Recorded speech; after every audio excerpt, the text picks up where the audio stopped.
नमस्कार, मैं खुशबू कुमारी। आप देख रहे हैं वेब इंडिया न्यूज। यहाँ दी जाती है तमाम सटीक और सही खबरें सबसे पहले आप तक। इस समय की सबसे बड़ी खबर बिहार राज्य के पश्चिम चंपारण जिला के वाल्मीकि नगर क्षेत्र से आ रही है। वेलकम बैक, मैं रईस और आप देख रहे हैं वेब इंडिया न्यूज।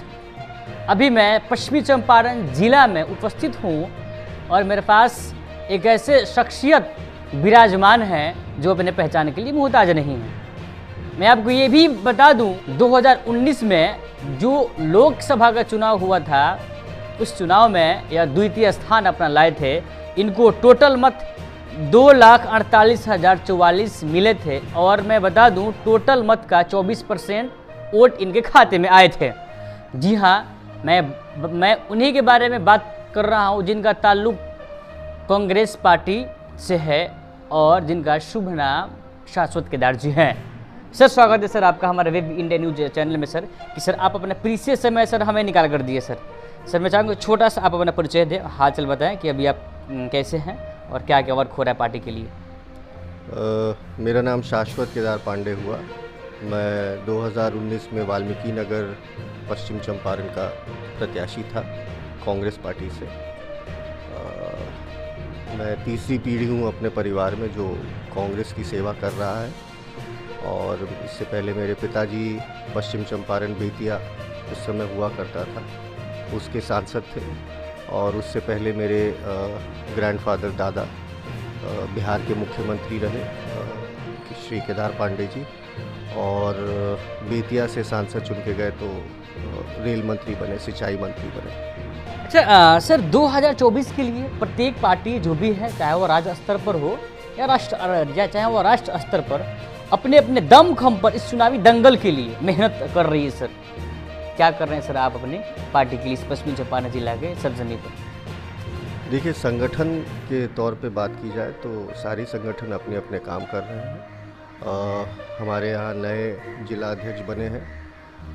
सब जगहों पे, सारे स्थान पे हम लोग आगे काम कर रहे हैं और सबसे टफ कंपटीशन, और अगर इस समय बिहार में देखा जाए तो ज़मीनी स्तर पे अगर कोई सबसे ज़्यादा पार्टी काम कर रही है तो वो कांग्रेस पार्टी है। अच्छा सर, आपके पार्टी की ओर से हमारे राहुल गांधी जी एक अभियान को लेकर चले हैं पूरे इस हिंदुस्तान में, जिसको हम लोग भारत जोड़ो यात्रा के नाम से जानते हैं।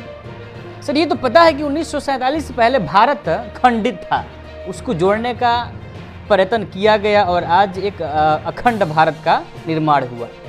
लेकिन सर अभी आप किस प्रकार कह सकते हैं कि भारत विखंड हो चुका है और आपके पार्टी के राहुल गांधी जी ने इसको जोड़ने का प्रयास कर रहे हैं? क्या लग रहा है कि आपको अभी भारत विखंड है? देखिए, ये कहने वाली बात है। भारत पहले भी एक था, अभी भी एक है। जो राहुल गांधी जी ने कहा है भारत जोड़ो यात्रा, उनके कहने का तात्पर्य ये है, या हमारे कहने का तात्पर्य ये है कि जो लोगों के बीच में ये तत्कालीन जो सरकार है भारतीय जनता पार्टी, वो जो घृणा और लोगों के बीच में सांप्रदायिकता फैला रही है, उसको हम लोगों को दूर करना है, उसको हटा के भारत को एक करना है। आपके सर आप ही की जो है भारतीय जनता पार्टी, इनका कहना यह है कि अभी अमृतकाल चल रहा है और अमृतकाल महोत्सव भी मनाया गया है। सर क्या आपको लग रहा है कि जब अमृतकाल चल रहा है सर, तो फिर आप किस प्रकार प्रयास कर रहे हैं कि सरकार को हटाया जाए? देखिए, अमृतकाल तो उन लोगों से कहना चाहिए जो शायद नोटबंदी के बाद लाइन में लग के मर गए। अमृतकाल उनको कहना चाहिए जो मणिपुर में औरतों के साथ हो रहा है। अमृतकाल वो कहना चाहिए जो प्रदेश में लोगों के बीच में घृणा पैदा कर रहा है। अगर यही अमृतकाल है तो फिर मेरा मानना है कि भारतीय जनता पार्टी को ये अमृतकाल सलाब, हिंदुस्तान को ये अमृतकाल कभी पसंद नहीं आ सकता है। सर अच्छे दिन का सर आपके पार्टी का डेफिनेशन क्या है अच्छे दिन का? जो अभी भारतीय जनता पार्टी कह रही है कि अच्छे दिन आएंगे और ना जाने कब आएंगे, ये आ गए हैं सर, ये उनका वाक्य है। लेकिन सर अच्छे दिन का डेफिनेशन आपके पार्टी का क्या है? देखिए, अच्छे दिन का हमारा जो डेफिनेशन है वो हम यही कहेंगे कि जो गांधी जी ने कहा था कि अंतिम पड़ पे खड़ा हुआ व्यक्ति के लिए जब काम हो और उसको जब बेनिफिट हो तो हम कहेंगे कि अच्छे दिन आए हैं। अच्छे दिन वो नहीं है कि जो ऊपर बैठे हुए लोग हैं, जो कुर्सी पे आसीन हैं, उन लोगों के अच्छे दिन आए हों। आज आप कहीं पे भी चले जाइए, जो महंगाई का स्तर हो चुका है, गरीब व्यक्ति रोड पे आने को और किल्लत भरी ज़िंदगी जी रहा है, उसके बाद भी अगर आपको कहना है कि ये अमृतकाल है या इस सरकार ने काम किया है और महंगाई दूर की है, तो मुझे लगता है ये तो हास्यास्पद है। आप लोकसभा में खड़े होकर कह रहे हैं कि कोविड में कोई मरा ही नहीं, आप लोकसभा में खड़ा होकर कह रहे हैं कि गरीबी है ही नहीं, तो ये तो आप जनता के सामने रखना चाहते हैं कि जनता जो भी चाहे वो कहते रहे, हमारा जो मन आएगा हम वही कहेंगे। सर लेकिन सर आपके पार्टी के लोग तो कह रहे हैं कि हाँ कि जो माननीय प्रधानमंत्री जी मोदी जी हैं, इनकी जो है पॉपुलैरिटी सर विदेशों में बढ़ गई है, इनका काफ़ी वहाँ पर डिमांड हो रहा है। जो भी विदेश के जो राष्ट्र अध्यक्ष हैं वह काफ़ी इस बात के लिए उत्सुक हैं कि हाँ कि मोदी जी आप हमारे भी राष्ट्रमयी सर। तो सर तो कहीं ना कहीं उनकी निगाह में राष्ट्र अपना डेवलप है, तब तो वे हमें इनवाइट कर रहे हैं। देखिए, विदेश में तो हम पहले से प्रसिद्ध थे। मुझे नहीं लगता है कि आपको इस बात की जानकारी नहीं होगी कि विदेश में महात्मा गांधी हिंदुस्तान के जाने जाते हैं, भारत के जाने जाते हैं, इंडिया के जाने जाते हैं। और मुझे लगता है हम सब में से सबसे ज़्यादा प्रसिद्ध व्यक्ति अगर आज कोई है हिंदुस्तान का तो वो महात्मा गांधी है। उसके बाद हमारे कितने प्रधानमंत्री विदेशों में गए हैं, यूएस समिट में गए हैं। विभिन्न समिट्स में जो वेलकम हम लोगों को आज तक मिला है, वो भले ही नरसिम्हा राव जी को मिला हो, वो अटल बिहारी वाजपेयी को मिला हो, वो उससे भी ज़्यादा इंदिरा गांधी जी के समय में इंदिरा गांधी जी को मिला हो, अटल बिहारी वाजपेयी जवाहरलाल नेहरू जी को मिला हो, लाल बहादुर शास्त्री जी को मिला हो, क्या कहना चाहते हैं आप कि ये उनसे ज़्यादा पॉपुलर है? मुझे तो नहीं लगता है। सर अभी सर फिलहाल अपने बिहार में जातीय जनगणना हुई है, इसको लेकर प्रत्येक पार्टी अपने अपने स्तर पर टिप्पणियाँ कर रही है। सर आपकी सर तो क्या राय है जातीय जनगणना को लेकर, किस हद तक ये हमारे लिए फ़ायदेमंद है? देखिए, जातीय जनगणना इसलिए भी ज़रूरी था कि हम जो पॉलिसीज़ पार्लियामेंट और विधानसभाओं में बनाते हैं वो हम किसके आधार पर बनाएंगे। अगर आपके समाज में एक पंथ है जो 40%, 30% है और आपकी बनाई हुई पॉलिसीज़ उसको अफेक्ट ही नहीं कर रही है, तो आपको ये बात पता कैसे चलेगा कि आपकी पॉलिसीज़ बनाई हुई ठीक थी कि गलत थी, उनका वो सफल हो पा रही है नहीं हो पा रही है। अगर आप ये जातीय जनगणना से जान जाइएगा कि आपकी जो समाज में अभी जो मान लीजिए जो लोग गरीब हैं उसका जो आंकड़ा सामने आया, तो हम अब नए विधानसभाओं में, लोकसभाओं में जो पॉलिसीज़ बनाएंगे हम उसको मद्देनज़र रखते हुए बनाएंगे। इसीलिए जातीय जनगणना ज़रूरी है। अच्छा सर 2024 में भारतीय जनता पार्टी का यह दावा कर रही है कि 400 सीट पार। आपकी सर क्या राय है, क्या लगता है कि भारतीय जनता को आप लोग हराने के लिए पूरी प्रयास में लगे हैं या फिर भारतीय जनता पार्टी एक बार और सत्ता में आएगी? देखिए, भारतीय जनता पार्टी स्वतंत्र है, वो कुछ भी कह सकती है। वो 400 क्यों कह रही है, 450 कहे, 500 कहे, लेकिन जो असलियत है आज के दिन में, अगर आप गांव देहात में चले जाएं और जो गरीबों के बीच में बैठ के आप बात करें, जो महंगाई का स्तर आ चुका है, मुझे नहीं लगता है कि 400 जो ये कह रहे हैं ये जा पाएंगे। और जो हमने इंडिया अलायंस बनाया है, आप देखिए धीरे धीरे लोगों के बीच में हमारी बातें जा रही हैं, हमारी बातों को लोग सुन रहे हैं और स्वीकार कर रहे हैं कि सच में ये जो सरकार है इसने गरीबी के लिए कुछ नहीं किया, भ्रष्टाचारी सरकार है और सिर्फ अपना सूट बूट और शोशाबाजी गोदी मीडिया के माध्यम से जो अपनी बातें हैं वो रखना चाहती हैं। लेकिन जनता की बात कौन सुन रहा है? अगर आप जैसे कुछ न्यूज़ पोर्टल्स को हटा दिया जाए तो आप मुझे एक जगह बताइए जहाँ पे जनता की आवाज़ को उठाया जाता हो। मुझे नहीं लगता है कि अखबारों में, मीडिया में जो न्यूज़ चैनल्स हैं उसमें या भारतीय जनता पार्टी के किसी भी स्पोक्सपर्सन या किसी भी तरीके से जनता की बात को उठाया जा रहा है। अगर जनता की बात को उठाया जाता तो अगर जनता के बीच में जाके उठाया जाता ना, ये क्यों नहीं बीच में जाके उठाता है? दिल्ली में जो हमारी पहलवान, हमारी बहनें थीं, उनको जिस तरीके से इन लोगों ने उठा के कुछ दिनों पहले फेंक दिया और पार्लियामेंट शुरू कर दिया, आपको लगता है ये जनता की बातें उठा रहे हैं? उन्हीं के सांसद के किए हुए अत्याचारों के वजह से उन लड़कियों ने वहाँ पे जंतर मंतर में धरना प्रदर्शन किया। कितने सारे नेता गए, आपके पास एक कान तक नहीं था कि आप वहाँ पे लगा के उन लोगों के लिए सुन सकें। और फिर आप कह रहे हैं कि जनता की बात आप सुन रहे हैं। मणिपुर में जो आज घटनाएं हो रही हैं, जो लोग ये बात कह रहे हैं कि जब मणिपुर को एक बार कम से कम प्रधानमंत्री जी अपने मुंह पे तो जुबान पे तो मणिपुर की बात लेके आए। उन बहनों के साथ क्या हो रहा है? क्या बहनें हमारे समाज की नहीं है क्या वो वोट नहीं करती हैं क्या? तो आप समाज की अगर बात कर रहे हैं तो पूरे समाज की बात करिए ना। एक स्पेशल समाज की बात करने के लिए या सिर्फ अपनी ही बात करने के लिए तो आप प्रधानमंत्री नहीं बने थे। शायद आपको समाज की बात करने के लिए रखा गया है। जो आपने मन जब मामला हो आपके सपनों का घर का तो समझौता कैसा। जी हाँ, अब आपका भी सपना होगा साकार।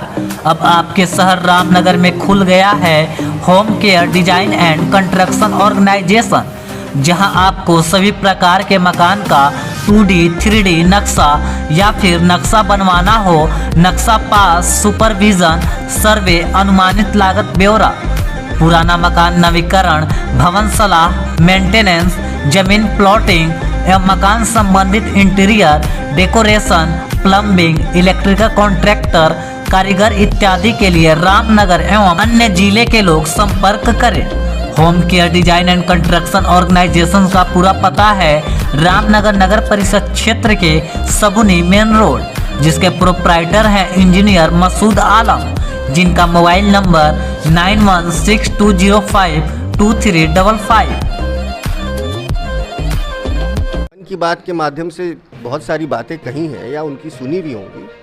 मुझे नहीं लगता है मन की बात में उन्होंने समाज के बारे में कोई बात की है।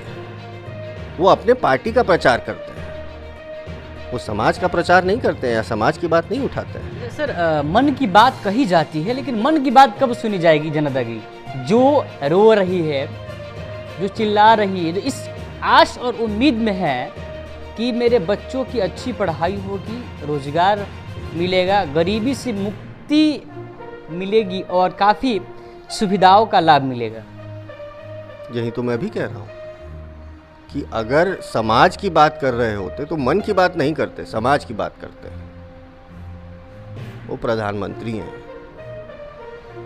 और मेरा मानना है जिस तरीके से गैस सिलेंडर की दाम में बढ़ोतरी हुई है, जो गरीबी में आज लोग जाते चले जा रहे हैं, जो सरकारी आंकड़े सामने आए हैं, दिल्ली में जो सारी जगहों पे बातें निकल के आ रही हैं कि कितना भ्रष्टाचार हुआ है। 18 करोड़ पर किलोमीटर का जो रेट था वो 250 करोड़ चला गया दिल्ली द्वारका गुड़गांव एक्सप्रेसवे का। ये सब आपको या जनता नहीं देखना चाह रही है? ऐसा तो नहीं है, जनता तो देख रही है, उसके बारे में बात कर रही है। न्यूज़ चैनल कितने बता रहे हैं? इससे जाहिर होता है कि समाज की बात नहीं हो रही है। ये सिर्फ चुनिंदा कुछ बातों को आगे रखा जा रहा है जो शायद से सरकार के फेवर में हो। अगर समाज की बात की जा रही होती तो आपकी और मेरी बात होती ना। मैं आज बाहर निकल रहा हूँ, किसी आदमी को अगर दिक्कत हो रही है, उसकी बेटी की शादी नहीं हो पा रही है, वो गरीबी से बेचारा अपनी बात नहीं रख पा रहा है, वो मुझसे मिलने आ रहा है, तो वो जनता की आवाज़ हुई ना। आप तो रोड आप समाज में निकलिए, बात करिए। सर, 2024 का जो लोकसभा का चुनाव है सर पे है, जस्ट आने ही वाला है, कुछ माह और बच चुके हैं। क्या कहना चाहेंगे ये हमारी भोली भाली जनता को जो अभी राष्ट्र में अभी हमारे हैं, एक उम्मीद में आश में है? देखिए, जनता तो मुझे जहाँ तक मेरा अंदाज़ा है, जनता सब समझ रही है। इनके सारे पैतरे फेल होने जा रहे हैं। सारे रीजनल पार्टीज आके इंडिया गठबंधन में अपना रोल निभा रहे हैं और इंडिया गठबंधन दिन पर दिन मजबूत होता चला जा रहा है। आज अगर कहीं पे देश में बात हो रही है किसी चीज़ की, तो वो शायद कांग्रेस पार्टी और इंडिया गठबंधन और सारे नेताओं की बात हो रही है। भाजपा के लोगों की बात नहीं हो रही है। सब लोग यही जानना चाहते हैं कि इंडिया गठबंधन में से कौन कैंडिडेट आएगा। इसका क्या मतलब हुआ? इसका मतलब ये हुआ कि हम किसको चुनने जा रहे हैं। इसका मतलब ये नहीं हुआ कि हम भाजपा को जिताने जा रहे हैं। इसका मतलब यही हुआ आप पूरे बिहार यूपी में कहीं चले जाइए, झारखंड बंगाल कहीं चले जाइए, सब जगह सिर्फ एक ही सवाल है कि इंडिया गठबंधन से कौन आएगा। इसका मतलब यही है कि लोग उत्सुक हैं, जानना चाहते हैं कि इंडिया गठबंधन यहाँ पे क्या करने जा रहा है। वो ये नहीं जानना चाहते हैं कि भाजपा का फिर दोबारा प्रत्याशी कौन आने वाला है। चलिए सर, आपके बहुत बहुत सर धन्यवाद। आपने मूल्यवान समय निकाल कर हमें दिए। तो ये थे पश्चिमी चंपारण जिला के अंतर्गत वाल्मीकि नगर क्षेत्र संख्या 1 से पूर्व सांसद प्रत्याशी कांग्रेस से जिनका ताल्लुक है। क्या 2024 में जनता सत्ता को चेंज करेगी या कुछ अन्य देखने को मिलेगा? लेकिन ये तो बात है कि जो अभी 70-75 साल में सबसे रोचक, सबसे रोमांचक जो चुनाव होने वाला है वो 2024 का लोकसभा का चुनाव होने वाला है, क्योंकि इसमें इंडिया महागठबंधन जो पार्टी जो बनकर आई है, यह कुछ अलग करने आई है। क्या जनता का सवाल, क्या जनता की समस्या, क्या जनता के मुद्दे पर सरकार गौर करेगी कि नहीं? बस या सरकार ही जानती है, लेकिन जनता भी जानती है यहाँ कि मुझे 2024 में क्या करना है, क्या नहीं। चलिए देखते हैं कि 2024 के चुनाव में केंद्र सरकार किनके हाथ में जाती है। तब तक के लिए विजिट कीजिए हमारे चैनल में। रईसुल आजम के मेरा पर्सनल कलीम कुरैशी के साथ वेब इंडिया न्यूज़ रामनगर।